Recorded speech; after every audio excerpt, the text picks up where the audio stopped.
बहुत पुरानी बात है। एक लड़का जमीन पर लेटा हुआ था और दूसरी तरफ से बादशाह की सवारी आ रही थी।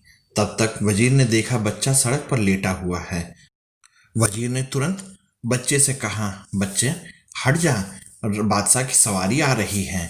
बच्चे ने कहा, बादशाह? कौन बादशाह? कैसा बादशाह? अरे बादशाह में तो भय का डर लगा हुआ है। जो बचपन, कुमार, जवानी, अशांत रहने वाला कैसा बादशाह हो सकता है? बच्चे ने कहा, बादशाह तो मैं हूँ। वह तो जन्मने मरने वाला ताश का बादशाह है।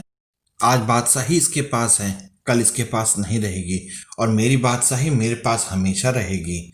और मेरी बादशाही अजर अमर अविनाशी है। और तेरे बादशाह की बादशाही विनाशी है। वजीर ने सोचा, लड़का सच कह रहा है। यह कोई अद्भुत साधु बोल रहा है। तब फिर उस बालक से ने कहा, तेरा बादशाह तो जन्मने मरने वाला है, मैं तो अजन्मा हूँ। वजीर ये बातें सुनकर आश्चर्य में रह गया और बादशाह से सारी बात कह दी। बादशाह स्वयं पालकी से उतरकर बच्चे के पास आया और बच्चे से कहने लगा, बच्चे तू कैसा बादशाह? तेरे पास तो कुछ भी नहीं और मेरे पास तो सब कुछ है। तब लड़का कहने लगा, राजन, जो तेरे पास है वो तेरा नहीं है। वह आज है, कल नहीं होगा। और मेरे पास जो है वो मेरे पास ही रहेगा। मेरे पास जो है वो ब्रह्मा, विष्णु, महेश तक मुझसे छीन नहीं सकते। राजा ने सोचा, लड़का बहुत बुद्धिमान है और विचारमान है, इसको अपना लड़का बना लेना चाहिए। तब राजा ने कहा, बेटा तुम मेरा पुत्र बनना स्वीकार करोगे? तब लड़के ने कहा, हे राजन, तुम मुझे कौन सा सुख दे सकोगे? तब राजा ने कहा, बेटा जो मैं खाऊंगा वो मैं तुम्हें खिलाऊंगा, जो मैं पहनूंगा वही तुम्हें पहनाऊंगा, सुंदर सेज पर सोता हूँ, सुंदर सेज पर तुम्हें भी सुलाऊंगा, और जो मेरे पास सुख है वही सुख तुम्हें भी दूंगा। तब लड़के ने कहा, हे राजन, जिसने मुझे पहले बेटा बना रखा है उसने मुझे इतनी कृपा दृष्टि कर रखी है कि जिसका कोई अंत नहीं। वो मुझे खिलाता है पर खुद नहीं खाता, वो मुझे सुलाता है पर खुद नहीं सोता, वो मुझे कपड़े पहनाता है पर खुद नहीं पहनता है।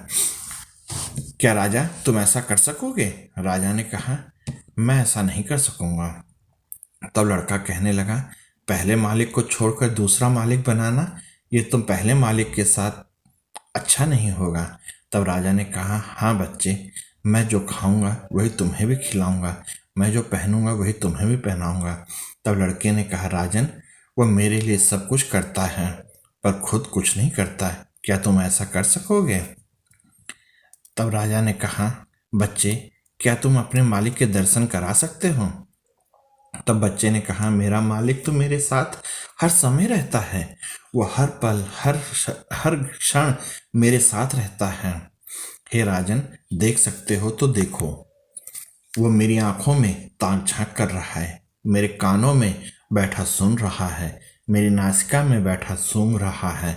वह मेरी वाणी से बोल रहा है, सांस और प्राणी की गाड़ी चला रहा है। सूक्ष्म और स्थूल शरीर, कारण शरीर के कपड़े पहन रहा है। निर्गुण निराकार होने के कारण वह खुद नहीं पहनता, वह मुझे पहनाता है। वह कुछ खुद नहीं खाता, मुझे खिलाता है। वह खुद नहीं सोता, मुझे सुलाता है। प्रत्यक्ष रूप से तुम्हारे सामने है पर तुम्हारी देहाभिमानी राजा उसे प्राप्त नहीं कर सकते। तेरे में रे में इतना ही अंतर है। देखो, मैं मानता हूँ, मैं आत्मा को भी मानता हूँ। शरीर को मानने वाला जन्म मरण की ठोकरें खाता रहता है और मैं आत्म का निश्चय करने वाला सदा के लिए अजर अमर अविनाशी पल में निवास करता है। तुम मुझे 5 भौतिक शरीर समझ रहे हो, मैं 5 भौतिक शरीर नहीं, मैं पंचभूतों का भूतनाथ हूँ। जब तक तुम देहाभिमानी का त्याग नहीं करोगे तुम उसको देख नहीं सकते, तुम उसको पा नहीं सकते। जिस पर उसकी कृपा दृष्टि हो जाती है वह अमंगल से मंगल रूप में हो जाता है। जैसे सागर नदियों को अपने में मिलाकर एक रूप कर लेता है, ऐसे ही परमात्मा भी नाम रूप नदियों को अपने में मिलाकर एक रूप कर लेता है।